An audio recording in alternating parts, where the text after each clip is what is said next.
Entonces vamos a iniciar esta disertación, este conversatorio con ustedes, de la siguiente manera. Vamos a hacer la exposición primero de todo lo que tenga que ver con el tema y luego hacemos todas las preguntas correspondientes al efecto de que les pueda yo tener el tiempo suficiente para poder desarrollar cada una de ellas. ¿Correcto? Bien. Empezamos con el tema de siempre ver en qué lado estamos al efecto de poder llevar a cabo bien el tema de la exposición. Y como primer punto debemos presentarnos. ¿Quiénes somos nosotros? Somos la SUNAFIL, Superintendencia Nacional de Fiscalización Laboral, el cual fue creado en el año 2013 y entró en funcionamiento el 1 de abril del 2014 como Superintendencia Nacional. ¿Cuál es la finalidad? La finalidad de la superintendencia es la de fiscalizar todo el tema de seguridad y salud en el trabajo, de normas laborales y de derechos fundamentales. A la vez de fiscalizar también tenemos una, la calidad de orientadores respecto a los mismos temas de derechos fundamentales, temas de normas sociolaborales y temas de seguridad y salud en el trabajo. Somos el ente rector de la Inspección de Trabajo en el país. Quiere decir que somos la única entidad que se encarga de la fiscalización laboral en el país.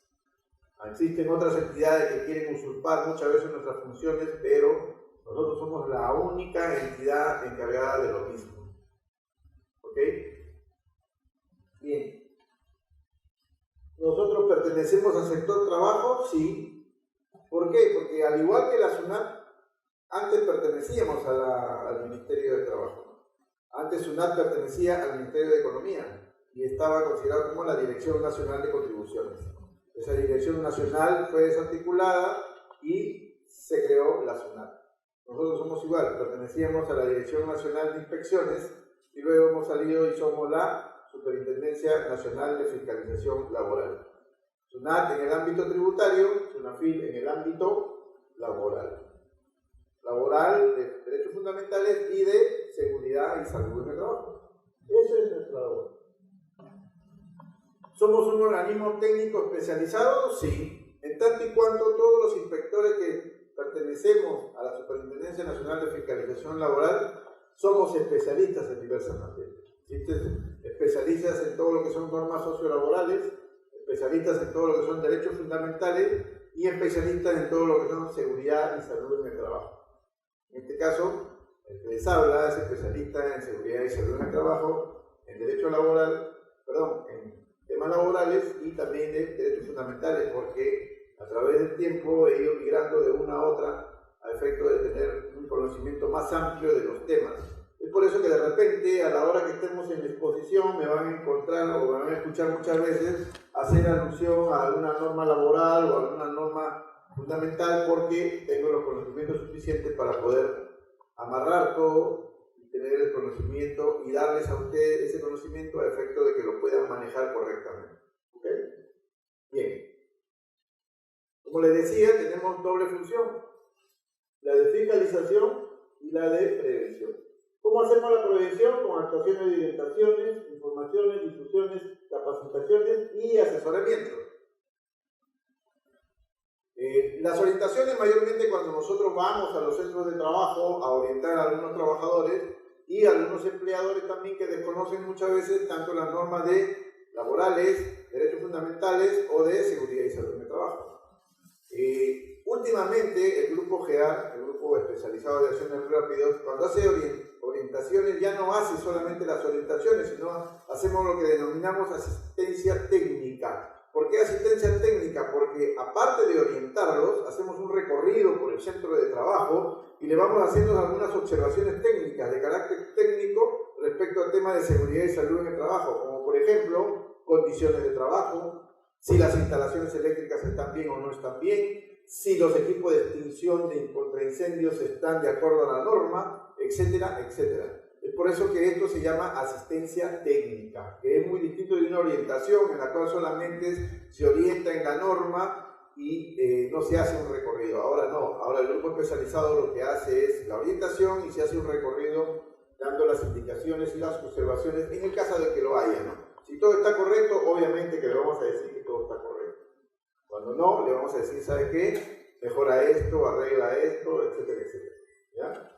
Entonces, como ustedes pueden apreciar, tenemos dos finalidades, el de fiscalizar y el de prevenir. Gestión de riesgo. El tema de gestión de riesgo, existen una serie de conceptos, una serie de definiciones de este tema, pero siempre basándonos en la norma, vamos a ir a lo que dice nuestro ordenamiento legal vigente. ¿Y qué cosa es lo que dice nuestro ordenamiento legal vigente? Dice que gestión de riesgo es el procedimiento que permite, una vez caracterizado el riesgo, o mejor dicho, una vez identificado el riesgo, ¿no?, la aplicación de las medidas más adecuadas para reducir estos mismos, ¿no?, determinado y mitigar sus efectos, al tiempo que se obtienen los resultados esperados. ¿Y cuáles son los resultados esperados? El hecho de que el trabajador no sufra ninguna enfermedad ni ningún accidente de trabajo. ¿Correcto? Y yo he catalogado esta gestión de riesgo en dos temas importantes. Número uno, para efecto de, antes de eso, debemos indicar que una vez identificado el riesgo, de acuerdo a la norma vigente, existen varias cosas que yo puedo hacer. Primero, eliminar el riesgo, ¿no es cierto? Hacer un tratamiento, un control o un aislamiento del mismo, hacer por medio de una disposición administrativa, tratar de minimizar el mismo y luego una sustitución progresiva del mismo. Cualquiera de estas acciones yo las puedo hacer a efecto de minimizar el riesgo. ¿Y estas acciones cómo se llaman? Acciones de prevención. Y ustedes dirán, doctor, pero ahí no he puesto los equipos de protección personal. ¿Y sabe por qué no los he puesto? Porque los equipos de prevención, los equipos de protección personal no son de prevención, son de protección, exacto. Lamentablemente en nuestro país hacemos todo lo contrario. De acuerdo a la jerarquización del riesgo, de la eliminación del riesgo, nosotros debemos primero hacer todo esto y cuando ya no podamos hacer nada para minimizar más el riesgo, pero aún ese riesgo subsista, yo lo que debo hacer es una acción de protección.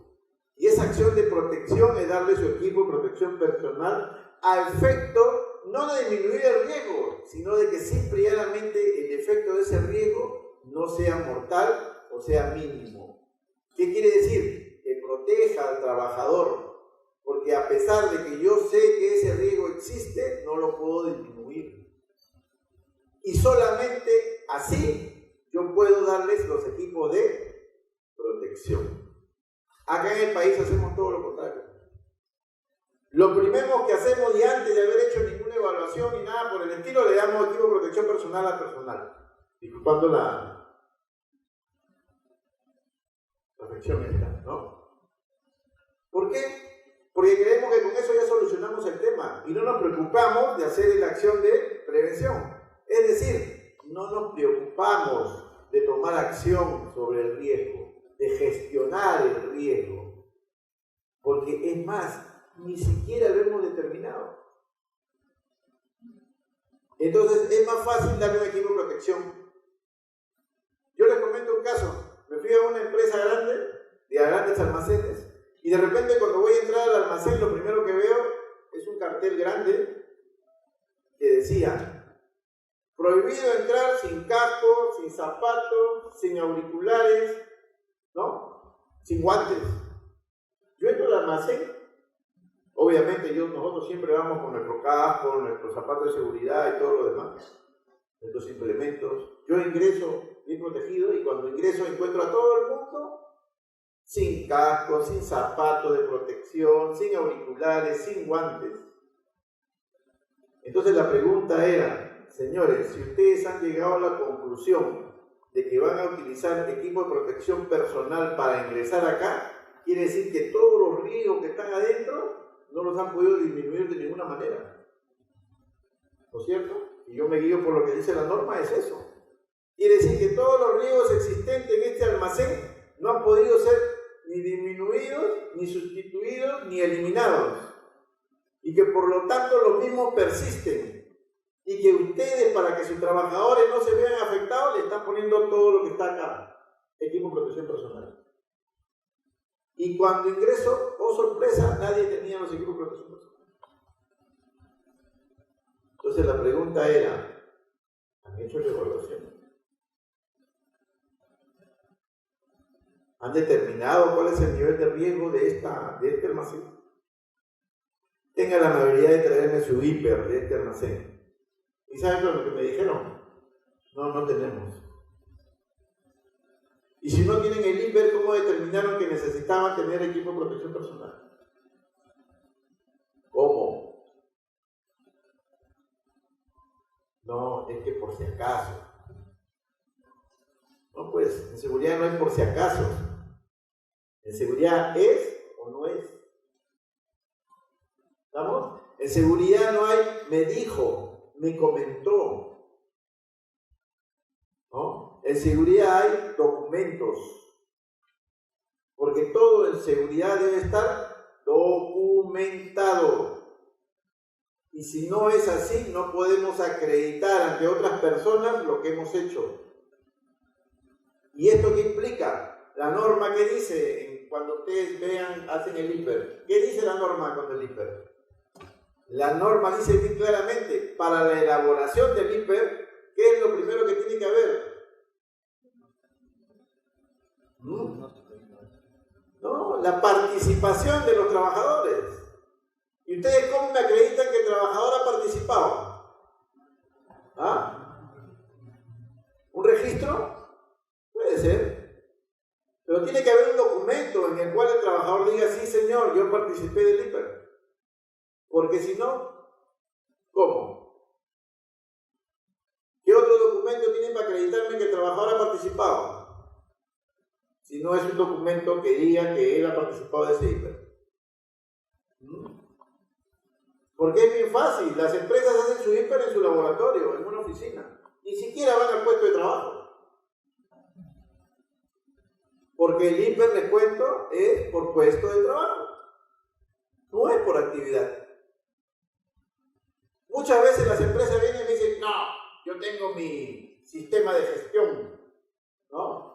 Tengo mi OSHA, tengo mi X, una cantidad de sistemas integrados de gestión que hay de riesgo. Y eso es suficiente para mí. No, momentito. La ley dice bien claramente, todas las empresas que tengan algún sistema de gestión tienen que acreditar como mínimo, dice, el cumplimiento de la ley de seguridad. Quiere decir el sistema de gestión de seguridad y salud en el trabajo. ¿No es cierto? Como mínimo. Y si yo tengo un hiper que no lo tengo por puesto de trabajo, no estoy cumpliendo con el mínimo. Y así funciona. Digamos. Entonces, basado en esto, nuestro primer procedimiento que tenemos que tener en nuestra empresa, ¿qué cosa es? El mapa de riesgo. ¿Por qué? Porque el mapa de riesgo yo lo hago en función al riesgo que he determinado en los distintos ambientes de mi centro de trabajo. ¿No es cierto? Entonces yo primero lo que tendré que, cuando yo ingreso a una empresa, lo primero que mido es a los lugares más visibles a efecto de determinar qué cosa tengan el mapa de riesgo. ¿Por qué? Porque con el mapa de riesgo yo voy a saber dónde ir y dónde no ir, porque hay un riesgo, obviamente. El mapa de riesgo es una representación gráfica del centro de trabajo en el cual me dicen dónde están los riesgos más importantes. Si yo cuando llego a la empresa, yo que soy una persona extraña a ella, yo llego, lo primero que tengo que decir es, oye, yo voy a hacer un recorrido por el centro de trabajo, ¿no es cierto? Entonces, si yo voy a hacer un recorrido por el centro de trabajo como inspector de trabajo, lo mínimo que yo tengo que saber es por dónde voy a ir. Porque, ojo, no necesariamente yo requiero que alguien vaya conmigo. Esa es una potestad mía como inspector. ¿Correcto? Entonces, por lo tanto, si yo quiero hacer un recorrido solo, yo le puedo tomar una foto al mapa de riesgo y me voy con mi teléfono yendo por los lugares donde yo creo que va a haber más cantidad de gente y por donde hay menos peligro. ¿Exacto? Por lo tanto, lo primero que tiene que haber ahí, ¿qué cosa es? Un mapa de riesgo. Sin embargo, cuando yo llego, lo primero que encuentro es un mapa de evacuación de siniestro. ¿Por qué? Porque si no, no le dan su licencia, ¿no? Les gusta la presión, ¿no? Entonces, ahora cuando estamos yendo, lo primero que pedimos es el mapa de riesgo, para también presionarlo, para que tengan ahí su mapa de riesgo.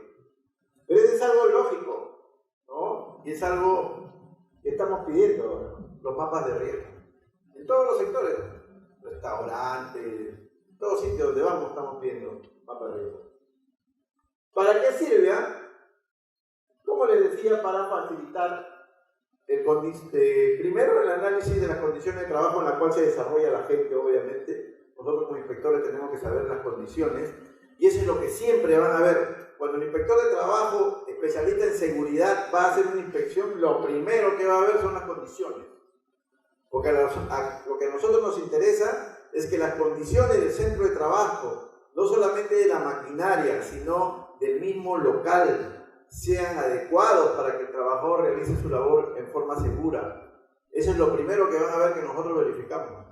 Instalaciones eléctricas, ¿no? Condiciones de espacio, que no haya el hecho de que las vías estén obstruidas, eso se llama orden de limpieza, ¿no? Etcétera, etcétera. Una serie de condiciones que no es en este momento para decirlo, pero más o menos les quiero hacer llegar el tema de qué cosa es lo que se pide normalmente cuando nosotros vamos a hacer la inspección de trabajo. Y lo primero que vemos es eso, condiciones. Y para ello necesitamos tener el mapa de riesgo.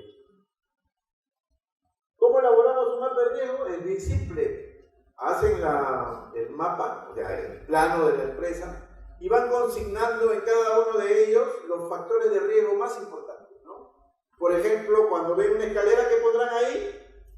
Riesgo de caídas a desnivel, ¿no? Si yo tengo en mi trayecto alfombras, ¿qué podré poner ahí? Riesgo de caídas al mismo nivel, ¿no? Y así por el estilo. En todo el ámbito de la entidad, yo tendré que ir poniendo en este mapa de riesgo todos aquellos riesgos a los cuales estén expuestos tanto los trabajadores como el personal que circunda por él, ¿no? Entonces, este mapa de riesgo siempre debe ir adosado a la pared en un tamaño que sea legible y que tenga las características de las señalizaciones establecidas en la norma técnica peruana, ¿no? Y ahí están las señales, cómo se deben ir consignando a efecto de poder consignarlo en este mapa de riesgo, que es de bastante importancia tanto para la entidad como para los trabajadores. Existen algunos trabajadores que son tercerizados, por ejemplo, y que para llegar al lugar donde van a trabajar tienen que pasar por toda la empresa, ¿no? Entonces es bueno que cuando ellos lleguen nuevecitos a esa empresa, lo primero que vean es el mapa de riesgo para ver por dónde van a circundar para llegar a su lugar de trabajo. Es por eso que es importante, ¿no? Entonces, para eso sirve lo que es el mapa de riesgo, ¿ya? Luego de ello vamos a ver todo lo que es el IPER. Y el IPER está considerado dentro de la Ley de Seguridad y Salud en el Trabajo como la evaluación de riesgo, ¿ya? Esta es la norma, el marco normativo. Como les decía yo,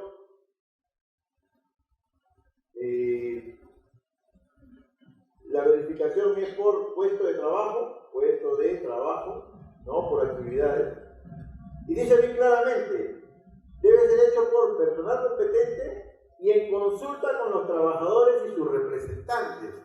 ¿Qué quiere decir? Que no solamente debe ser visto por el empleador como su representante especialista en seguridad, sino también por los trabajadores, por el Comité de Seguridad y Salud en el Trabajo o por el supervisor en el caso que no tengan comité, y también por la representación sindical. Y todo eso debe ser plasmado ¿dónde? En un documento. No sé si me estoy dejando entender, de repente no les estoy explicando correctamente, ¿no? Pero eso funciona así. Cuando nosotros vayamos a hacer la inspección, lo primero que le vamos a determinar para el hecho del IPER no solamente es pedirle el IPER, sino los documentos que acreditan que los trabajadores han participado de ese IPER, ¿no? Por medio de ellos, por medio de sus sistemas gremiales o por medio del Comité de Seguridad y Salud en el Trabajo. ¿Ya? Estas son algunos temas de IPER, pero en diferentes sectores económicos. La RM 011-2013 es de la actividad eléctrica. La 3098 es para todo lo que es hidrocarburos. Y la 023-2017 es para todo lo que son minería. ¿Ya? Y para lo que es construcción está la norma técnica de edificación, la G50. Y le estoy poniendo eso solamente por nombrar porque existen otras normativas sectoriales de otros sectores económicos que también forman parte de esto, de lo que es tema de seguridad y salud en el trabajo y que tienen como parte de su sistema normativo la evaluación, o lo que es el IPA, ¿no? La identificación de peligro y evaluación de riesgo. ¿Ya?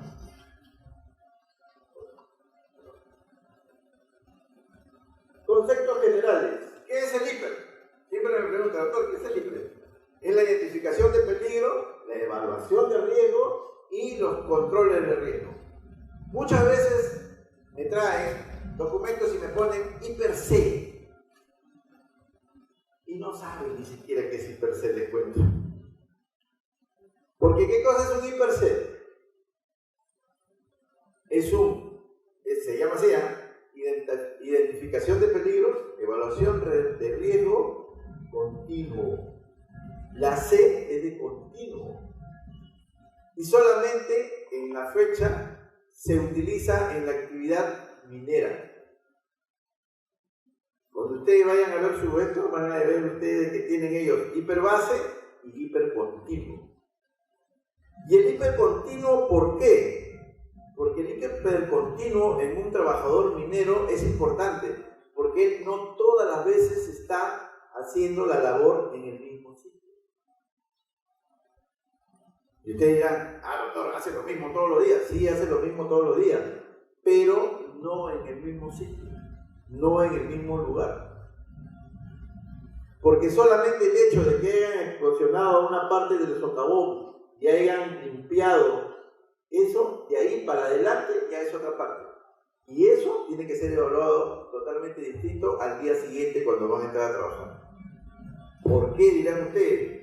Porque tiene que ver muchas veces que la explosión ha generado una serie de explosiones dentro de la mina o dentro de ese socavón que establecen caídas de rocas, deslizamiento de tierras, etcétera, etcétera. Y todo eso tiene que ser evaluado nuevamente, a pesar de que es el mismo trabajador, a pesar de que va a hacer la misma actividad, pero ya no lo va a hacer en el mismo sitio. Es por eso que ellos utilizan el hipercontinuo. Los trabajadores administrativos normalmente hacen su labor en el mismo sitio, no cambian el sitio, porque no es que el escritorio todos los días lo mueva, ¿no? O no es que la máquina de coser todos los días la mueva, no, estando en el mismo sitio, ¿correcto? Es por eso que nosotros hacemos solamente el IPER-C. Hay otras actividades económicas que deberían utilizar el IPER-C, sí señor. Ejemplo, los obreros de las municipalidades. Todos los días cambian de lugar de labores. Todos los días. Ellos deberían tener un IPER-C o un hipercontinuo. Porque conforme van llegando al lugar donde van a hacer sus labores, deberían hacer su evaluación de riesgo. Porque el lugar donde están trabajando es distinto. ¿Existen algunos otros trabajadores que deberían tener IPER-C? Sí, claro. Nosotros los inspectores de trabajo.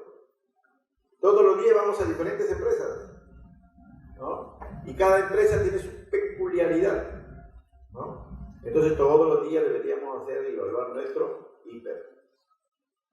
Y así como nosotros hay una serie de trabajadores, ¿no?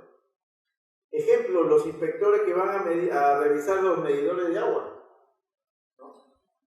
Los señores que van a revisar los medidores de luz, No todas las casas son iguales. Hay casas donde miden afuera, hay otros que tienen que subir una escalera, ¿no? Hay otros que no tienen animales, hay otros que sí tienen animales, ¿no? Y entonces, ahí viene el tema. Por eso es que el IPER es un documento movible. Porque incluso la misma norma lo dice. El IPER cambiará, dice, cuando las condiciones de la labor a la que lo van a realizar cambien. O sea, no es necesario que yo tenga todo un año y después del año recién haga el cambio, no, porque de repente en el camino yo cambié las condiciones. Yo antes tenía una silla así, estable, y a mitad de año me la cambiaron con una regulable. ¿Se cambiaron las condiciones de trabajo? Sí, no sé. Sí, pues sí se cambiaron. Para bien, obviamente, pero se cambiaron igual. Entonces tendré que hacer una nueva evaluación de el IPER. Un ratito, voy a apagar esto porque si no va a estar molestando. Y como le digo, el IPER es así. El IPER es un documento que es cambiable, por eso que existe lo que se llama la mejora continua, ¿no? Y la idea es de que día a día se mejore. Y por eso que van a encontrar muchas veces ustedes IPER versión 1, versión 2, versión 3, versión 4, versión 5. ¿Por qué? Porque han cambiado seguramente las condiciones. O porque hubo un accidente de trabajo. O porque hubo un incidente de trabajo. ¿Y todo eso por qué ocurrió? Porque simplemente el IPER no se hizo adecuadamente. Y las acciones de control que yo tomé no fueron las adecuadas. Y es por eso que ocurre el accidente. ¿No es cierto? Yo agarro y digo, por ejemplo, mis máquinas cortadoras deben tener su guarda de seguridad. Es lo correcto. Y de repente digo, uy, pero por el apuro, porque tengo que producir más, sácale la guarda de seguridad y así no va a trabajar. ¿Qué estoy haciendo? Estoy cambiando una condición de trabajo, ¿no es cierto? Entonces yo digo, si yo voy a cambiar esa condición de trabajo, ¿qué tendré que hacer? Alguna acción de control.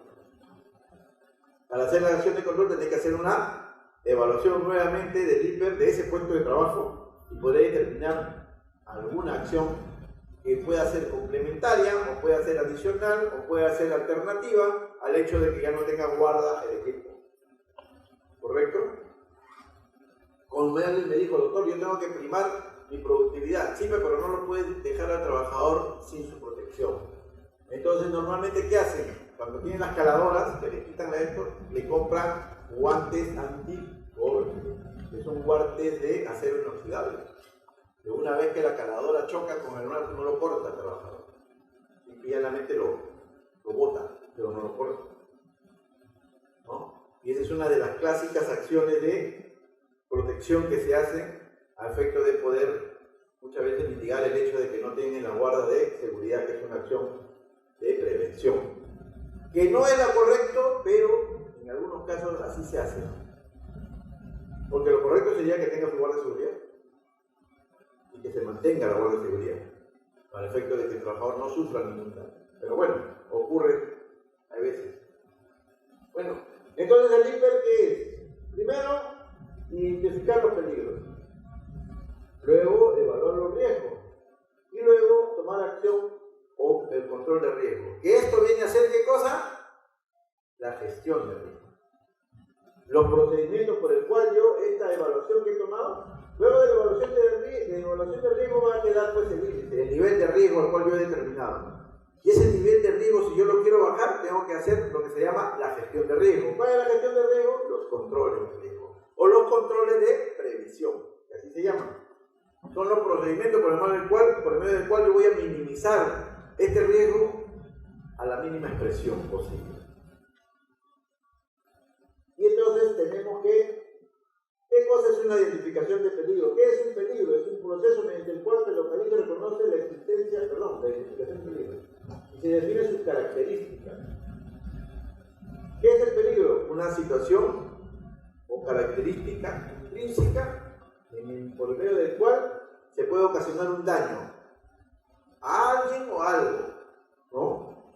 Está ahí. Un enchufe es el clásico ejemplo que ponemos. Mientras que esté ahí y no haya persona, no va a haber ningún problema, porque Sí es cierto, es un peligro, pero mientras que haya alguien cerca, no se va a poder evaluar qué tanto puede ser, ¿no? ¿Peligros de qué tenemos? Tenemos peligros físicos, peligros químicos, biológicos, ¿no? Físicos, todo lo que son ruido, temperatura, ¿no? Vibraciones, por ejemplo. ¿Cuáles son los peligros físicos más notables? El ruido, la temperatura, las vibraciones, ¿no? Ejemplo de ruido, por ejemplo, en la rama textil, el tema de las empresas estas que tienen máquinas para hacer bordados, ¿no? Las máquinas bordadoras hacen un ruido pero ensordecedor. Sin embargo, lo único que hacen es ponerle tapones a los trabajadores. Nunca han hecho una evaluación de riesgo, ¿eh? No saben si ese ruido excede los decibeles establecidos en la norma. Nunca se ha hecho una evaluación. Simplemente lo más fácil, ponle tapón y le ponen un tapón. Sin evaluar si el tapón minimiza el ruido o no minimiza el ruido. ¿No? Porque hasta para eso tienen que hacer una evaluación. Cada tapón tiene una característica y en cada bolsita de los tapones viene para qué es factible ese tapón. Cuánto de ruido puede no permitir el ingreso. Pero sin embargo ni siquiera se dan el trabajo de ver eso. Van y compran cualquier tapón y le dan al trabajador. ¿Por qué? Porque nunca han evaluado los decibeles que tiene la máquina o que emite la máquina a la hora de hacer su trabajo, ¿no? Vibraciones, todo lo que son choferes de vehículos, todos los transportes interprovincial y acá distritales de transporte urbano, ninguno de ellos ha hecho evaluación de vibraciones. Por eso es que la mayoría de choferes cuando terminan, ¿cómo terminan? Terminan así, ¿no? Ay, no, me duele todo, me duele mi cuerpo. ¿Por qué? Porque las vibraciones te van afectando la masa corporal que tienen las personas. Y no solamente eso, sino la estructura ósea del cuerpo. Porque aunque usted no lo crea, cuando el carro lo ponen en neutro, ustedes han visto los ómnibus o los camiones comienzan a vibrar, ¿no? Esa vibración permanente va ocasionando que el trabajador se vaya afectando. Obviamente no es un tema que lo vayamos a ver inmediatamente, pero es una enfermedad ocupacional que a la larga va a ocasionar un daño al trabajador. Igualmente, todos los que trabajan con martillo eléctrico, esos martillos que rompen las pistas, las veredas, ¿no? También igual. Los trabajadores que trabajan en construcción civil, aquellos que tienen rotomartillo, igual, ¿no? Y hay una serie de actividades que se realizan donde las vibraciones existen y sin embargo, cuando tú vas a ver los exámenes médicos ocupacionales, ¿de qué le sacaron? Exámenes de sangre, de ruido, de pirotecnia y psicológico, ¿no? Hoy la vibración, no, nunca le sacaron de vibración. Algunas empresas, grandes empresas obviamente, hicieron lobby en el Congreso y quitaron el examen médico ocupacional de ingreso para aquellas empresas que no son de alto riesgo. ¿Y cuáles son aquellas empresas que no son consideradas de alto riesgo? No vayan a pensar de que yo puedo considerar mi empresa de alto riesgo o no, ¿eh? No. Son aquellas que están en el anexo 5, ¿no? Del Seguro Complementario de Trabajo Riesgo. Y no todas están ahí. Las empresas de transporte, por ejemplo, no están ahí. ¿Qué quiere decir? Que no son de alto riesgo. Que por lo tanto pueden hacer exámenes médicos a sus trabajadores cada 2 años. Cuando de repente ya adquirieron el mal. Porque no todos los cuerpos son iguales.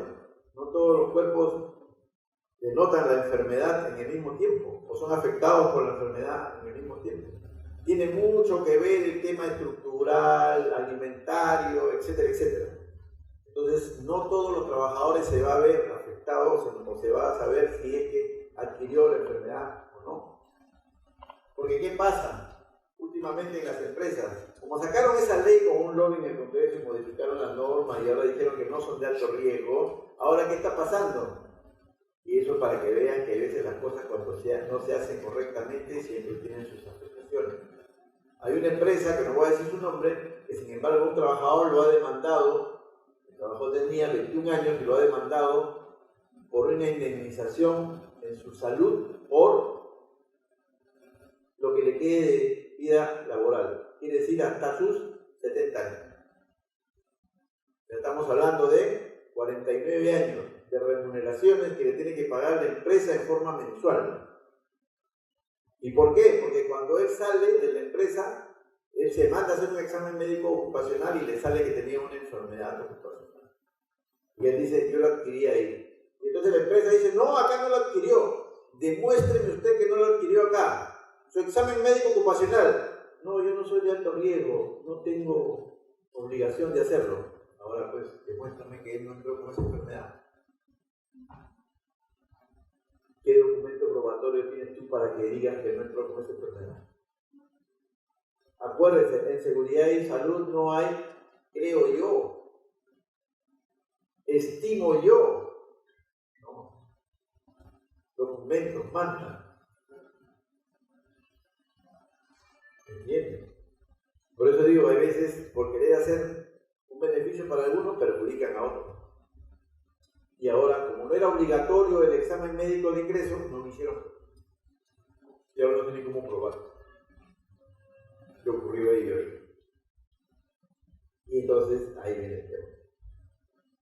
Bueno, estábamos viendo que químicos, por ejemplo, polvo, vapores, gases, humos metálicos, muchas veces se encuentra que el trabajador está soldando y cree que porque ya se puso la mascarita ya solucionó el tema.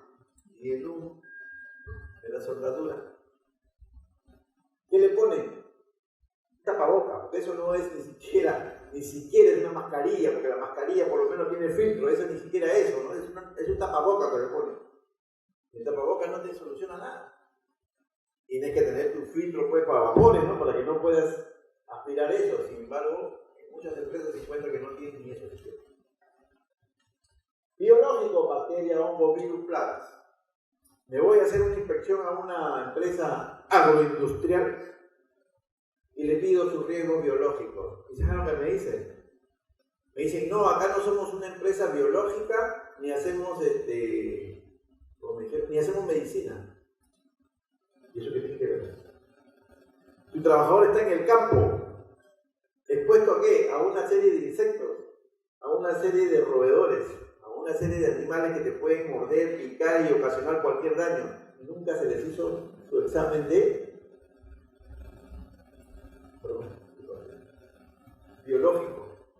En ningún momento se hizo la evaluación biológica del lugar donde estaban trabajando, a pesar de estar expuesto. Sin embargo, no se hizo. Riesgos disergonómicos. ¿Cuántas veces no se ha encontrado esta postura? N veces. ¿No? Porque pretenden que en una mesa de 1,50 m, con una silla estática de un mismo tamaño, se siente una persona que tiene 1,50 m y una persona que tiene 1,90 m. Sabiendo que uno de los dos va a ser afectado.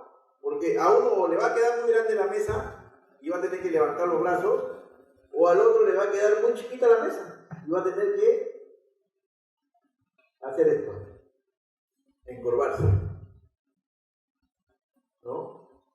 ¿Por qué? Porque nunca se hizo la identificación de peligro. ¿No? Y no se tomó acción de control. ¿Por qué? Porque no se hizo la evaluación del riesgo de forma adecuada, obviamente. Normalmente lo que me dicen es que, doctor, pero la mesa no se puede regular, pero si la silla. Existen sillas regulables que tú puedes subir y bajar. Y que los codos igualmente pueden subir y bajar. ¿Con qué finalidad? Con la finalidad de que sea adaptable a todo tipo de personas, pues de todos tamaños. Y tú puedas jugar entre 1,50 m y 1,90 m. Y no se vean afectados. Ese es uno. Dos. Esta cosita de acá, la laptop. ¿Cuántos no ponen su laptop y están así? ¿No? Tienen sus lentes puestos, lentes correctivos, ¿no? Y están así, mirando la pantalla. ¿Por qué?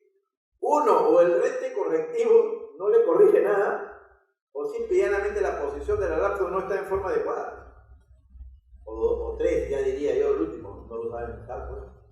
Porque si bien es cierto, viene un documento en pequeño, yo lo puedo agrandar para poder tener mucha mejor visualización del tema. Y si yo estoy escribiendo en Word o en Excel, tengo la facilidad de poder agrandar el tamaño de esto para poder ver lo que estoy escribiendo, o no. ¿Cierto? Pero hay muchas personas que no lo hacen y prefieren estar agachadas haciendo su trabajo.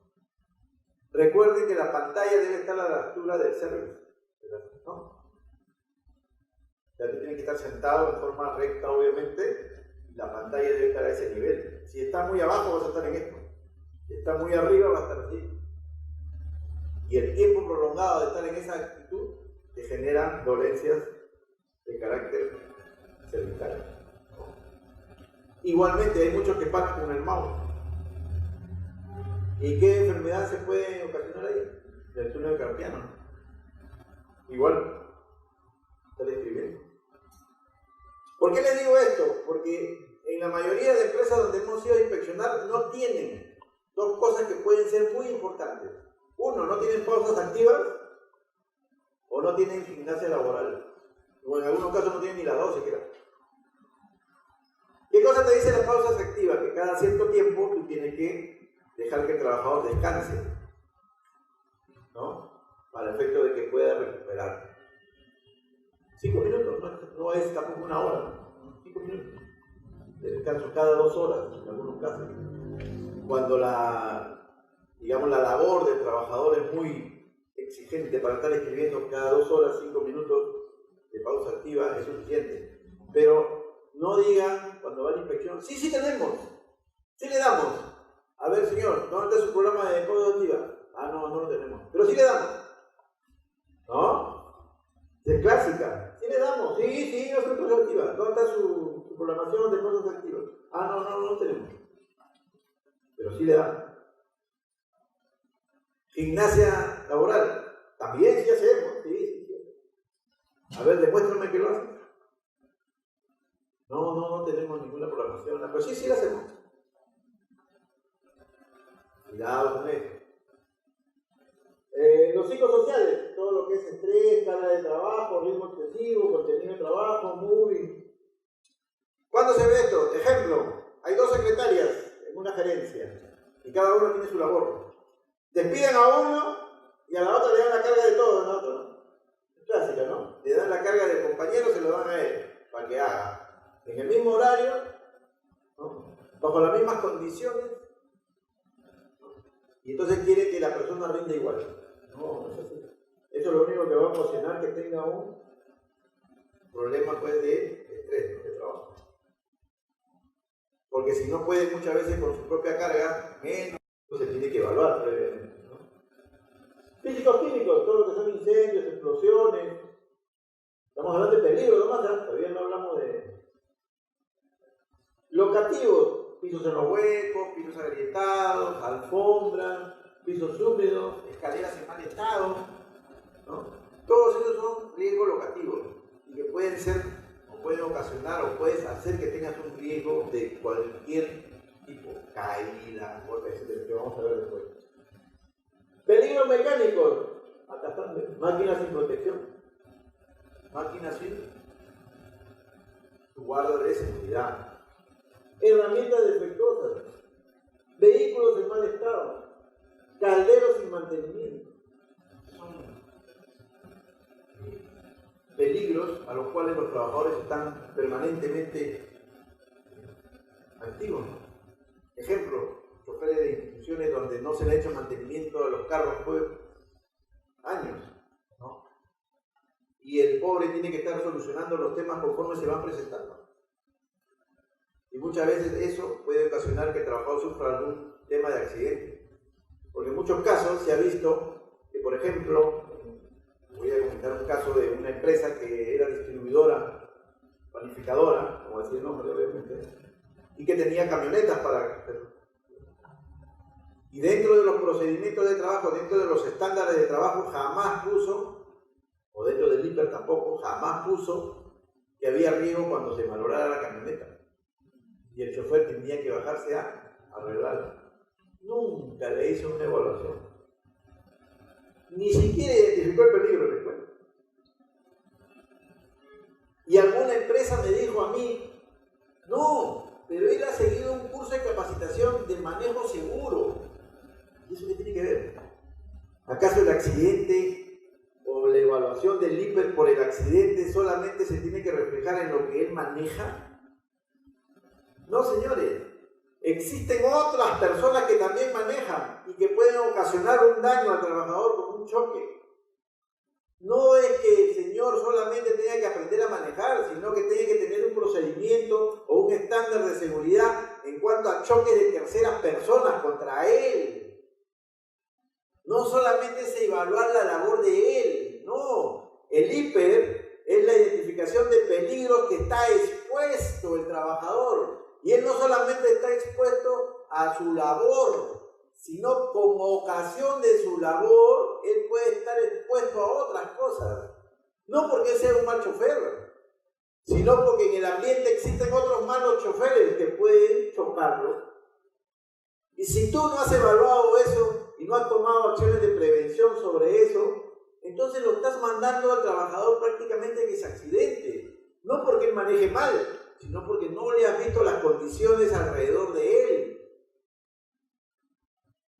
¿Entiendes? Y muchas veces ni siquiera se dan el trabajo de revisar los estándares antes de hacer el IPER.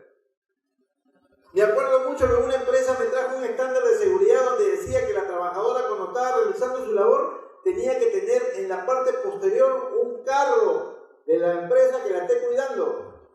Y cuando vino el otro carro y la atropelló, no tenía ni un carro que la proteja. ¿De qué estamos hablando? No tienen en consideración que en el tema de seguridad y salud en el trabajo no es un tema normativo que te voy a deber plata o algo por el estilo, o algún derecho fundamental que se pueda agredir. No, señores. En seguridad y salud en el trabajo está de por medio la vida de los trabajadores. La vida. No solamente la seguridad, sino su vida. ¿Han visto el accidente que ocurrió hace semanas atrás acá en una obra de construcción? ¿Por qué fue? Porque a los señores no se les ocurrió hacer una evaluación realmente de toda su plataforma aérea y determinar si estaba en capacidad de aguantar el peso que tenía. ¿No hicieron esa evaluación? ¿Por qué? Me van a disculpar lo que voy a decir, pero no les interesa. No les interesa. Piensan, como muchos, que el tema de seguridad es un tema que yo lo hago ahora y lo guardo y lo pongo allá, lo archivo y lo pongo a un costado. Y que con eso ya solucionaron el tema. Piensan que la seguridad y salud en el trabajo está en función a que venga el inspector, yo lo engaño y le pongo un estándar que no ni siquiera he pensado hacer, simplemente hice un copy-paste y lo presenté y ya creen que con eso solucionaron el tema. No. Así no funciona la seguridad y salud. O así, perdón, así no debería funcionar la seguridad y salud en el trabajo. La seguridad y salud en el trabajo está hecha para velar por la salud y la vida de las personas. Personas. Y que nosotros como profesionales, no estoy hablando de yo, sino los aquellos que trabajan en esos lugares, tienen que ser conscientes de que eso tiene que ser su prioridad, la vida de sus trabajadores. No es posible que me traigan un informe técnico firmado por un ingeniero que avala todas las, no quiero decir una grosería, pero todas las tonterías que pusieron en el papel. ¿Cómo es posible que me traigan un estándar, así, un estándar de seguridad y salud en el trabajo, que supuestamente era de ellos, y abajo me diga, este corresponde a Sala Falabella? O sea, ¿de qué estamos hablando?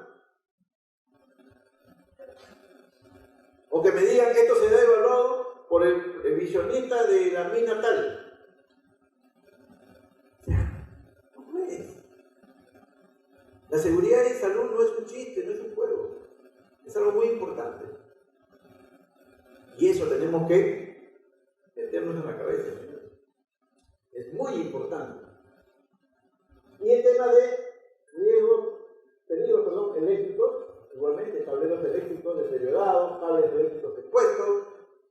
Muchas veces vamos a hacer temas de obras de construcción. ¿Y qué encontramos? Los cables empalmados con gutapercha.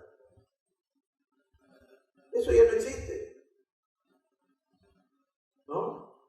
O instalaciones con cable mellizo. Ni siquiera se han dado el trabajo, y en muchos casos ingenieros, ingenieros eléctricos, ni siquiera conocen el Código Nacional de Electricidad. Ni siquiera por su nombre, mira. Y ahí en el Código Nacional de Electricidad está todo lo que ya no sirve, ya no se debe utilizar. Pero sin embargo ni lo leen.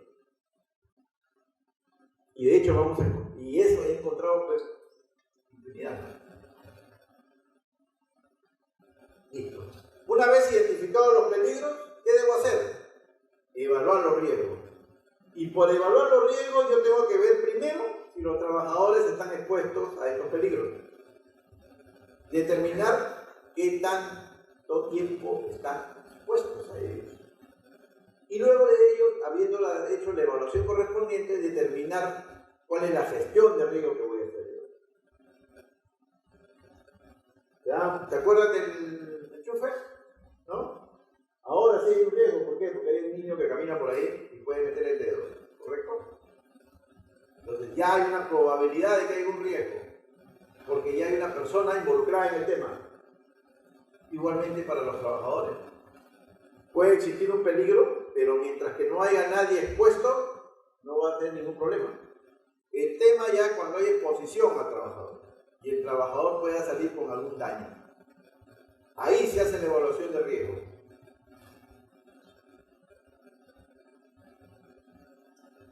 Un ejercicio práctico, algunas fotos de algunos temas que me parecen importantes, ¿no? ¿Se dan cuenta? Este señor está colgado de acá, ¿y qué cosa no tiene? No tiene arnés, no tiene qué más. ¿Qué es lo más importante que no tiene? Línea de vida, exacto. Porque tú puedes tener tu arnés, pero si no tienes línea de vida, ¿a dónde te canchas? ¿No? Acá, ¿qué cosa pasa? Están haciendo el transporte de este aparato. Sin embargo, este señor se ha puesto abajo de él. Está debajo de él. Si esto se rompe, lo aplasta. Entonces, este es un alto subestándar. Acá no hay, estos son condiciones subestándar y estos son altos subestándar, porque está haciendo una cosa que no debería estar abajo. Acá, por ejemplo, ¿qué cosa hay? Hay acetileno, sin embargo, hay también soldadora que puede estar soldando. Yo me acuerdo haber ido a una mina y la verdad que fue espeluznante porque yo salí corriendo. Y el señor me dijo, ¿por qué sale corriendo, doctor? Estás loco, yo me quedo ahí. ¿Qué encontré? 2 balones de gas, esos grandazos que tienen creo como 1000 litros, ¿no? Adentro. Y a este lado estaban soldando. En caliente. Y yo le digo, ¿cómo vas a hacer eso? Le digo, ¿estás loco? Mira la exposición que hizo una bomba de tiempo. Tú no puedes permitir que suelten acá adentro. ¿Sí? Están los balones de gas ahí. Una pequeña fisura, una fuga y ¿viste? No, le dije, está mal. Sácame inmediatamente ese equipo de soldadura de ahí. Porque los balones de gas no los puedes sacar porque están empotrados, pero más fácil es sacar la soldadura hacia afuera. Que no te subimos dentro ahí. Doctor, pero no, sácalo. Después voy a otro. Igual, no había los 2 bidones, sino había una serie de bidones de gas. Y al costado que tenían cargadores de baterías. Y los cargadores de baterías, ustedes saben, cuando uno coloca placa, se prende la chispa, ¿no? Entonces también había exposición. Era caliente contra gas, ¿no? Podía explotar en cualquier momento.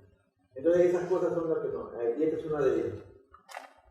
Igualmente acá, ¿qué cosa hay acá? Acá hay químicos. ¿Y qué cosa les falta? Rotularlo, ¿no? No se sabe ni qué cosas son. Ahorita hace poco yo me acabo de venir de una ciudad. He ido a ver una empresa, una fábrica. Y si bien es cierto, no había riesgo inminente, pero sí había embargo. Uno de ellos era de que había una serie de bidones, baldes y todo lo demás con material que no estaba rotulado. O sea, podía ser agua como podía ser pues, combustible. No sabíamos qué tenía. Es más, cuando yo le pregunto al que está ahí a cargo, yo, ¿qué hay acá? Ah, no sé. O sea, si tú que traes acá no sabes, menos yo porque vengo de fuera, ¿no? Entonces le dije, no, ¿sabes qué? Ahorita rotúlenme todo eso, porque si yo me voy antes de que ustedes lo rotulen, o sea, si yo me voy antes y ustedes no lo han rotulado, comenzó esta actividad. Inmediatamente se pusieron a las personas ahí encargadas a ponerle su rostro, porque si no lo paralizaban. Y eso era parte de un proceso productivo, así que sí. Si no, eso le paralizaba esa actividad y se paralizaba todo el proceso. Y eso es automatizado, o sea que tenía que apagar todas las máquinas. En una fábrica ustedes saben que apagar una máquina es un proceso productivo de más, porque son varias áreas que se paran, ¿no? Entonces tuvieron que hacerlo antes que nos vayamos. Y esto es lo que yo le decía, la gestión de riesgo. Identificado el peligro, yo hago la estimación del riesgo y eso se llama análisis de riesgo. Y luego de haber identificado el peligro y estimado el riesgo, yo valorizo el riesgo. Le doy un valor, un índice, ¿no? Eso se llama evaluación de riesgo. Y luego, ¿yo qué hago? Hago un control sobre el riesgo. Las acciones de control. Y todo eso, ¿cómo se llama? Gestión de riesgo. ¿Estamos? ¿Correcto? Identifico, determino, evalúo y hago acción de control. ¿A efecto de qué? De que ese riesgo disminuya o desaparezca. ¿Correcto? Todo eso se llama gestión de riesgo. ¿Cómo? Y es lo mismo acá. Un tiburón es un peligro para alguien. No para mí, para alguien. Pero cuando yo le pongo un trabajador, ya sí el riesgo es mío. No. Se transforma en un riesgo ya a mi trabajador. ¿Por qué? Porque hay una exposición. Y yo, ante esa exposición, para el efecto de que no se dañe, para que no se lo ponga el tiburón, ¿qué hago? Le pongo una reja. Esto es un control. ¿Oye? ¿A efecto de qué? De minimizar el riesgo de que se lo coman. ¿Estamos? ¿Seguimos la secuencia? ¿Sí? Bien. Y vamos a poner algunos ejemplos. Factor de riesgo, no usar un equipo de protección anticaídas porque se encuentra en mal estado. ¿Cuál es el riesgo? Que se caiga a distintos niveles. Un accidente de trabajo. ¿Por qué? Porque si yo tengo un trabajador que va a hacer trabajo en altura, tiene su arnés, como le llamamos nosotros. A propósito, ¿saben cuánto tiempo de vida tiene el arnés? ¿Ah? No saben. Uy, interesante. Porque yo estoy seguro que voy a algunas empresas que ya están haciendo trabajo de alto riesgo y voy a encontrar lo mismo. Como que he encontrado lo mismo. Nadie sabe. Hablando con los especialistas y los que venden sus arneses, en buenas condiciones un arnés debe durar 5 años después de haber salido de su bolsa. 5 años. Estos 5 años disminuirán dependiendo la labor que realice el trabajador. Si se mancha, le cae solventes o algunas cosas, esos 5 años irá disminuyendo. Y tendrá que ser más, digamos, menor el tiempo que dure el arnés. En algunas empresas, es una mala práctica, pero en algunas empresas lo que hacen es, tienen un arnés 5 arneses para los 10 que hay. ¿No? Y cualquiera que ellos lo vaya a utilizar, lo utiliza. No saben ni siquiera qué cosa hizo el trabajador anterior, para qué lo utilizó, si no lo utilizó, nada. Solamente le dan y se lo ponen. Y eso está mal. Tiene que hacerse una inspección antes de darle al trabajador. A efecto de que se haya determinado si el arnés está operativo o no. Y esa inspección, ¿quién la debe realizar? El especialista. ¿Y debe estar documentado? Por supuesto. Porque si no está documentado, ¿cómo me prueba que le has inspeccionado?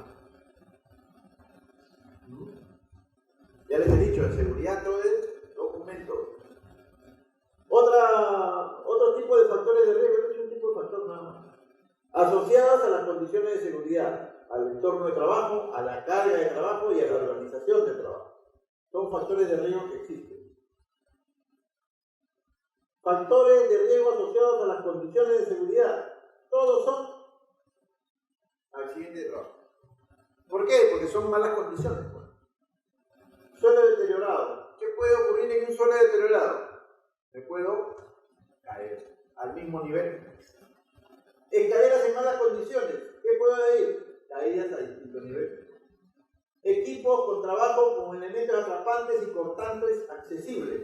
En pocas palabras, máquinas sin guarda de seguridad. ¿Qué puede ocurrir? Que me atrape o que me corte. ¿Vamos? Uso de herramientas sin formación previa. ¿Qué puede ocurrir? Que me lesione o que me corte, en el caso de que sea una cortadora. Y vacío como obstáculo en el suelo que pueda ocasionar que yo me caiga. Esto es lo que se llama orden y limpieza.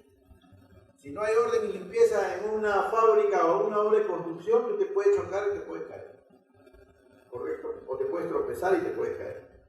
Todos estos, como ustedes pueden ver, son accidentes de trabajo. ¿Y dónde debe estar? En la matriz, pues.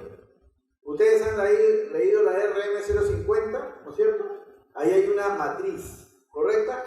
¿Correcto? Esa matriz solamente es para accidentes de trabajo. ¿Y por qué solamente es para accidentes de trabajo? Porque son netamente de todos los que son, asociados a las condiciones de seguridad. Y las acciones de control que yo voy a tomar van a ser en forma inmediata. ¿Correcto? Entonces, en un suelo deteriorado, ¿yo qué tengo que hacer inmediatamente? Arreglarlo, ¿no? Para que no sea deteriorado. Con escaleras de malas condiciones, igualmente. En los equipos con elementos atrapantes, tengo que ponerle su guarda de seguridad, etcétera, etcétera. Uso de herramientas sin información previa, tendré que darle una capacitación para que el trabajador pueda estar capacitado en el uso de esas herramientas. Y como obstáculo en el suelo, ¿qué tendré que hacer? Limpiar, pues, ¿no? O hacer un orden, limpiar, para que efecto de que no ocurra. Como ustedes pueden ver, en esta matriz de accidente de trabajo, las acciones son rápidas e inmediatas, ¿correcto? Caso. Ejemplo, acá el señor ha abierto una máquina que tiene material móvil, sin embargo le ha quitado la guarda de seguridad para él estar ahí. Puede ocasionar alguna vez. No sé, ¿han visto alguna vez esos videos que hay en internet de accidentes de trabajo? Hay uno que es bastante elocuente, ¿no?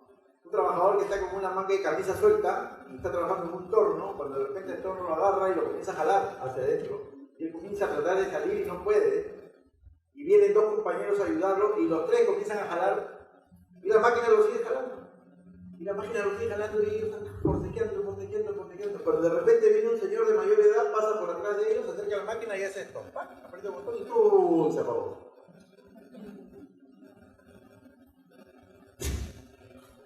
Parece risible, ¿no? ¿Pero qué faltó ahí? ¿Ah? ¿Quién cree que faltó ahí? Capacitación, pues, ¿no? Y sobre todo entrenamiento. Porque nadie se le ocurrió en ese momento que apagando la máquina solucionaba el tema. Todo el mundo lo jalaba, ¿no? Para sacarle. Y eso es porque nunca hay entrenamiento. 80% de las inspecciones que nosotros vamos a ver sobre el registro, por no decir más, 80% me traen inducción y capacitación. Y muy poquísimas veces me han traído entrenamiento. ¿Por qué? Porque nunca se entrenó. Y eso que se les vence cada año el extintor. Se les vence el extintor, lo mandan a cargar y viene ya cargadito. Y nunca hacen entrenamiento de uso de extintores. O muy pocas veces. Nunca hacen entrenamiento sobre accidentes de trabajo. Muy pocos saben hacer la maniobra de Henry, muy pocos saben hacer respiración cardiovascular, muy pocas personas saben cómo taponar una herida, qué cosa hacer frente a una herida, qué hacer frente a un hematoma. Nada, muy poco. ¿Por qué? Porque no entrenan. Así de simple. Yo he visto la muerte, bueno, no he visto la muerte, he ido a investigar la muerte de dos personas, por ejemplo, donde la tercera persona, teniendo la posibilidad de salvarlos, no los pudo salvar. ¿Por qué? Porque nunca entrenaron qué debía hacer. El señor tenía los conocimientos, ¿verdad? Pero no sabía qué hacer. Porque nunca entrenaron. O cuando entrenan, le va a parecer chiste, pero es así. Vamos a extintor, dicen, ya, salgan todos, vamos a la calle. ¿En la calle va a ser el incendio? Yo pregunto, ¿en la calle va a ser el incendio? ¿Siquiera el trabajador sabe dónde están los extintores? No. En una empresa había un extintor para polvo en este lado y había otro para el carbónico en este otro lado. Cuando yo le pregunto al trabajador, señor, ahorita se comienza a quemar su producto que está haciendo usted, ¿cuál de los dos extintores agarra? No sé. ¿Por qué? Porque nunca les enseñaron. Piensan porque les pasan la filmina, pasa y pasa y pasa, ya los trabajadores ya son máquinas que están acumulando toda la información y ya lo van a hacer. No, es así. Tienen que entrenar. Si no entrenan, nunca van a poder solucionar. ¿Por qué creen que los trabajadores cuando hay un incendio salen corriendo? ¿Es por miedo al fuego? No, es por miedo a no saber qué hacer. Porque no saben qué hacer, lo único que saben es salir corriendo. Porque ninguno de ellos se planta y dice, ¿dónde está el extintor? Yo voy a echar por el extintor y no, todo el mundo sale corriendo. ¿Por qué? Porque el peor temor de una persona es el desconocimiento. Si tú desconoces qué vas a hacer, no te vas a atrever a hacerlo. Porque no sabes cómo hacerlo.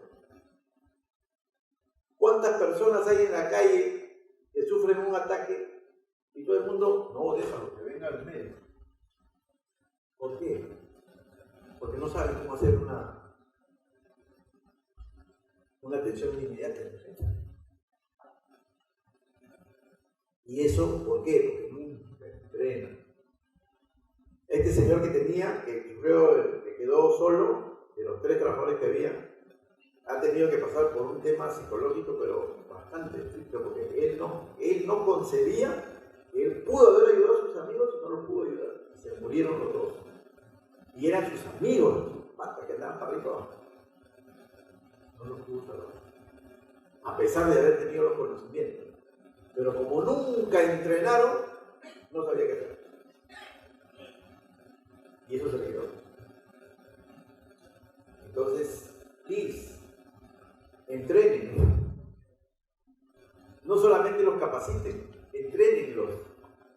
Enséñenles.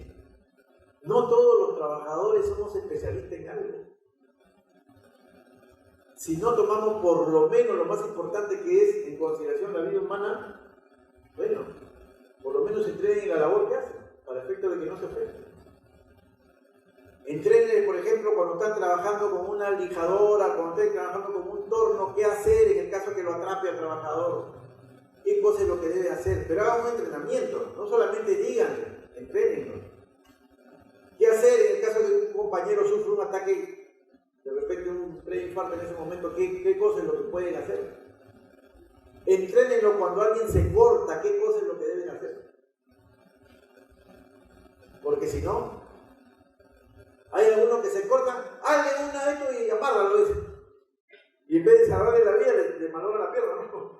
¿Cuántas veces hay cortes que las piernas que les amarran del muslo y ahí lo dejan? Y después cuando van ya se le cangrenó el músculo, porque no tuvo flujo de sangre. Y así por el estilo. Hay entidades que lo dan gratuitamente muchas veces. Hay entidades como por ejemplo los bomberos que te enseñan esos cursos simple y llanamente haciendo un convenio con ellos, ¿no? Y así por el estilo. Hay una infinidad de entidades que te pueden dar esa capacitación, ese entrenamiento en forma, de repente no gratuita, pero en forma muy, digamos, un valor bajo, pero que te sirve para todos. La vida humana es lo más preciado que puede haber y tenemos que llevar a eso, ¿no? Entonces, como les decía, este es un caso típico, ¿no? Una guardia de seguridad que se abre y que de repente la persona no es la adecuada, ¿no? Ustedes ven, de repente no es la persona que iba a hacer mantenimiento o de repente estaba prendida la máquina y podía haberle causado un daño. Acá dice, uso de caso de peligro y está con un candadazo. ¿Qué uso va a hacer? Tengo un candado. ¿No? Acá igual. La puerta, esta es una puerta de seguridad que se supone que se empuja y se abre. Está amarrado con cadena. Este señor te va a hacer un trabajo, en una escalera. ¿Escaleras para trabajar? ¿La escalera es para trabajar o para acceso? 80% para acceso, 20% para trabajar. Pero si vas a trabajar, ¿qué te dice la norma? Que tiene que estar arriostrada, se dice, no más. Tiene que estar arriostrada a una fuente pues, que sea dura, o sea, una columna o algo que no se caiga, ¿no? Pero tiene que estar arriostrada. Peor que con sandalias, ¿no? Peor, pues. No tiene ni siquiera zapatos de seguridad, ni un implemento de seguridad. Es más, no tiene ni arnés y está trabajando acá arriba. Ojo que no se confundan la ley de seguridad y salud en el trabajo respecto a las horas de construcción. No solamente considera que debes usar arnés cuando estés sobre el 1,80 m, ojo. Puede ser cuando sea menos, pero haya debajo algún tema de peligro que puede existir para él. Ejemplo, fierros, efectos maderas, efecto algún tema de algún material que si así tú estés a 1,50 m o a 1,20 m caiga, te pueda dañar. Así dice la norma. O sea, no solamente es que yo tenga que tener 1,80 m para tener arnés o algún sistema anticaída. Ojo. Hay que tener consideración médica, ¿verdad? Esta es una matriz. Esta es la matriz que normalmente vemos nosotros. La de accidente de trabajo. Por ejemplo, esta es una matriz de una mina. Es una matriz de hiperbase. Por ejemplo, dice regado y resaltado. Así se llama la actividad. Roca suelta. Desprendimiento de roca es la consecuencia del riesgo. La medida de control, cumplimiento, procedimiento, desatado de roca desde un lugar seguro. Probabilidad de 4, seguridad de 50. 200. Está en rojo, ¿qué significa? ¿El rojo qué significa? Muy riesgoso, ¿no? ¿Y qué cosa dice? Cuando está en rojo, ¿qué cosa dice la norma? Que no se deberá realizar la actividad hasta que disminuya el riesgo. ¿Correcto? ¿Y qué ponen como acción de control? Miren ustedes lo que ponen como acción de control. Capacitación. Con una capacitación tú vas a bajar el nivel de riesgo. No, pues. Jamás. ¿Y quién es el responsable del residente? Le echan la culpa al residente. ¿No?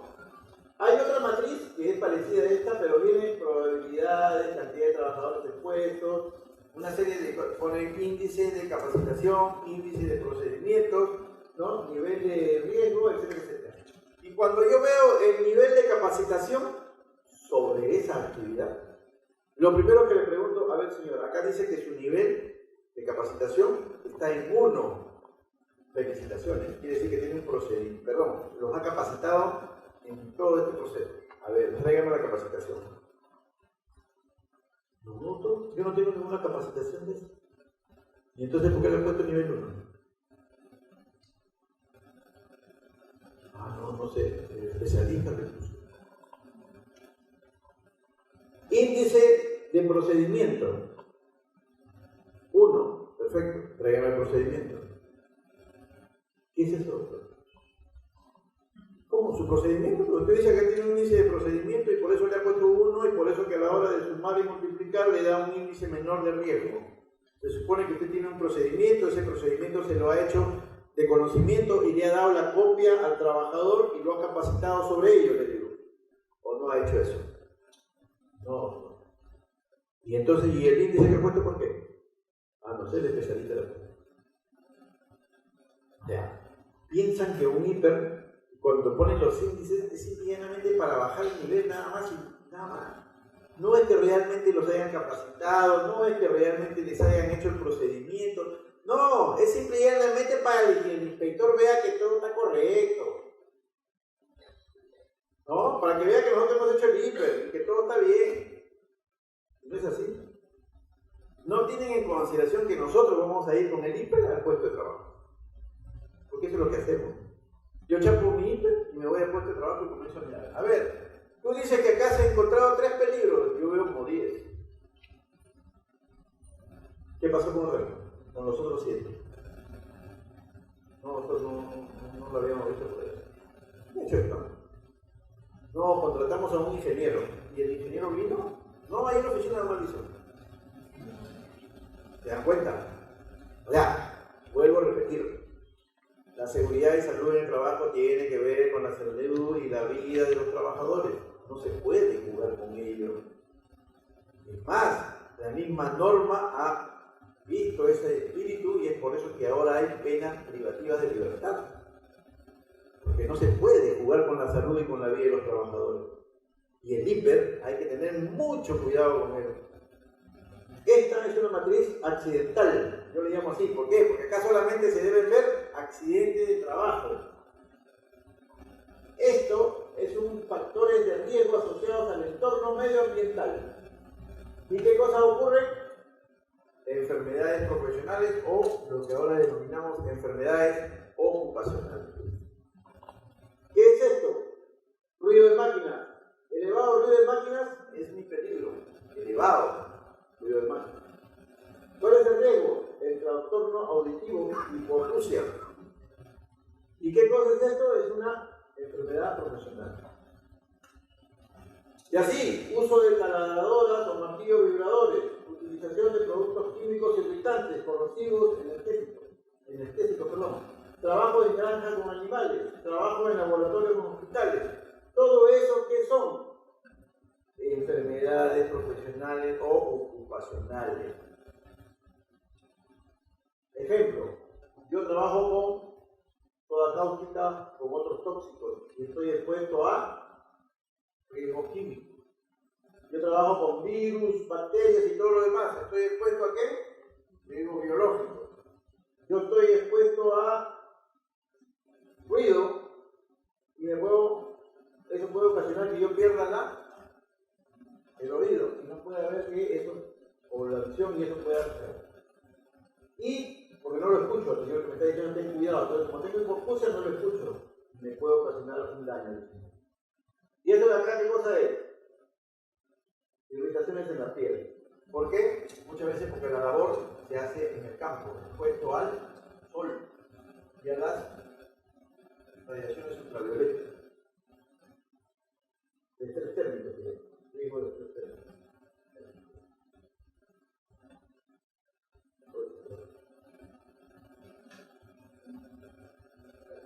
Y es la matriz simple, no es la anterior. Para estos temas, esta es la matriz simple que se debe utilizar. ¿Vamos? Nombre de la empresa, puesto de trabajo, y estas son las tareas o las actividades que debe realizar el trabajador. Y se van evaluando una por una. Número de trabajadores en puesto, tiempo de exposición y las medidas. O sea, yo acá tomo mis medidas, hago evaluaciones con máquinas, ¿cierto? Para el tema de ruido, ¿qué haré? Dosímetro, ¿no? O algún otro medio de evaluación. Porque ojo que hay evaluaciones que se ponen directamente al cuerpo para ver cuánto es la exposición que tiene el trabajador. Hay otros que se hace para el ambiente, etcétera, etcétera. Entonces, todas esas evaluaciones se deben poner acá. Las mediciones reales. ¿Y eso compararlo con qué? Con las de acá. Que son los parámetros de la valorización. ¿Y cuáles son esos parámetros? ¿Dónde están? En la RM 375, ¿no? De lo que es la ley de ergonomía. ¿Estamos? Ahí están todos los que son riesgos físicos. Todo lo que son riesgos químicos, hay una resolución que no tengo en la mente ahorita, pero también hay. Es más, incluso te dicen cuáles son los químicos, cuántos tiempos de exposición debe tener cada persona. Y todo eso se pone acá. A efecto de verificar y comparar si estos valores de acá son inferiores a los de acá, estarán bien. Si son superiores, tendrán que, y acá se ponen en situaciones de riesgo, se pondrán cuáles son las acciones de control que se va a realizar. La única vez que el valor tiene que ser superior al límite, ¿cuál es? La luz. Cuanto mayor luz haya, es mejor, ¿no? En algunos lugares donde hay mucha oscuridad. ¿Ah? Luego de ello vienen factores de riesgo asociados a la carga, fatiga mental y todo lo demás. es lo que decíamos de socio laboral, ¿no? Condiciones, ritmo de trabajo, cantidad de trabajo, turno de trabajo, postura forzada, movimientos repetitivos, etcétera, etcétera. Fatiga física, mental, física, otras patologías. Ejemplo, levantamiento de carga, 75 kilos, ¿no? 75 kilos como máximo. Posiciones, como las que le decía yo, en temas ergonómicos, carga de trabajo, ¿no? Etcétera, etcétera. Todos estos son factores ergonómicos. Y acá van todo lo que son factores ergonómicos. Hay el RULA, hay el REVA, hay una serie de métodos de evaluación de todo el tema ergonómico, que se puede utilizar cualquiera de ellos de acuerdo a las normas, ¿verdad? Y este es una matriz que se utiliza en algunos casos. Este es el método RULA, por ejemplo. El método RULA tiene su propia evaluación y tiene su matriz, que mayormente está en sistemas informáticos. Entonces eso se utiliza para hacer la evaluación ergonómica. Luego viene todo lo que es relacionado al riesgo sociolaboral, psicosociales, ¿no? Factores de riesgo social de la organización de trabajo, insatisfacciones, relaciones con los compañeros, monotonía, autonomía, estilo de mando, insatisfacciones en las labores, otras patologías. Y todo esto, por ejemplo, hay mando autoritario, cuando el jefe o la persona encargada del lugar es más jefe que líder, que te grita, etc. Cuando la relación con los compañeros no es la adecuada, siempre hay un loco por ahí, ¿no? Bien. Cuando existe monotonía, todos los días hacer lo mismo, ¿no? Por eso que yo decía, siempre las empresas tienen que existir lo que se llaman las pausas activas, para que no siempre se esté haciendo lo mismo, cada rato, no, tienen que tener una pausa. Si pueden, una gimnasia laboral, para efecto de que puedan mejorar un poco su condición física también, ¿no? Y claro, la gimnasia laboral no podrá hacer todos los días porque es caro, pero por lo menos una o cada 15 días, ¿no? Algo así. A efecto de que el trabajador sienta que también está siendo de alguna manera tomado en consideración, ¿no? Por el empleador, porque muchas veces los trabajadores dicen, para mí no me llaman para nada, todos quieren que yo haga y nunca me preguntan, nunca me consultan. Ya, pues esta es una de las maneras con las cuales el trabajador por lo menos se puede sentir que el empleador tiene algo que contarle o algo que pedirle, ¿no? Y esto básicamente es todos estos temas de evaluación de carácter psicosocial normalmente son hechos por encuestas de carácter anónimo, porque acá no está el tema de que vamos a identificar quiénes son los que no están de acuerdo para votarlos, no.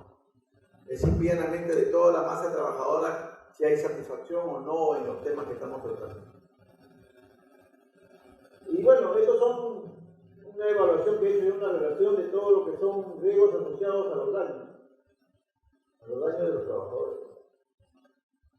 Y como les decía, un resumen de factores de riesgo, condiciones de seguridad, todo lo que son accidentes de trabajo, entorno medioambiental, todo lo que son enfermedades profesionales, carga de trabajo, todo lo que es fatiga mental, física, y organización de trabajo, todo lo referido a lo psicosocial. Control de riesgos, y acá vienen pues las propuestas de medidas correctivas. Y para el control de riesgo, como les decía yo inicialmente, se tiene que considerar el nivel jerárquico, ¿no? La norma dice, primero, eliminación. Si no puedo eliminar, haré un tratamiento, un control o un aislamiento del riesgo. Medidas administrativas de control. Si no puedo, haré una sustitución. Y si no puedo sustituir porque es muy oneroso, tendré que hacer por último EPP. Es lo último que yo debo hacer, y no como medida preventiva, sino como medida de protección, a efecto de que no sufra tanto daño el trabajador. Porque el daño lo va a sufrir, pero ya de repente no en la misma magnitud. Ok, señores, muy agradecido por su atención. Espero que les haya servido la disertación y estoy presto a cualquier pregunta que puedan hacer. Gracias.